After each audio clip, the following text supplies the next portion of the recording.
I was always a quiet child. I preferred playing outside to being around people. My dad thought it was because I was socially undeveloped. My mom was convinced that I was just more creative than my peers and too smart to relate to them. I would go off into the woods or anywhere outside and make up adventures or create stories for my life. I made up a dozen or so imaginary friends to join me in these adventures. My mom never questioned me about them, and in fact, encouraged this behavior. One friend was the favorite, but I never got around to naming her. I named all the others and created backgrounds for them. She was just her. She told me things about people I had no way of knowing, even subconsciously. She was the one that never went away.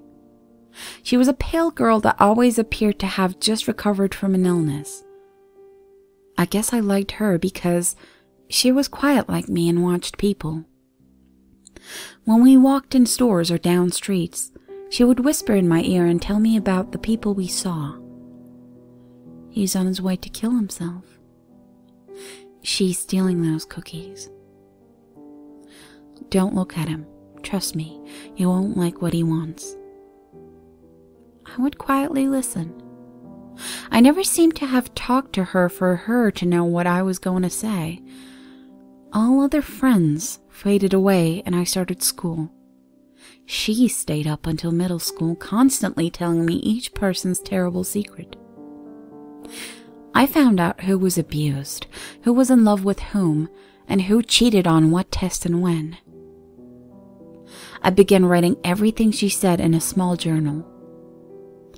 I was still a loner, and my mom became more and more concerned that she was still around and I rarely made friends. If I began to grow close to someone, she would tell me more and more about him or her until I couldn't stand the person. Freshman year, I finally snapped and told her to leave and consciously ignored her. She followed me for a few months, but either I had destroyed her or she had left.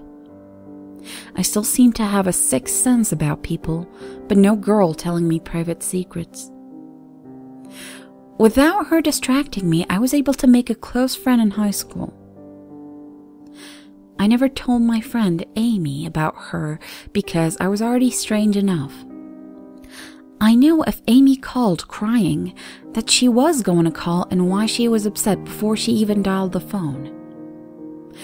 Amy liked this and relied on me for comfort and for warnings about bad boyfriends or friends. I was more happy to warn this girl whom I loved. I liked to think I was protecting her. My senior year, my Amy became annoyed with me. If she tried to befriend anyone else, they said I started telling her too many of the person's secrets that I had no business knowing or sharing. I just thought that she should know that these were bad people. I was the only good person. I was the person for her to be friends with.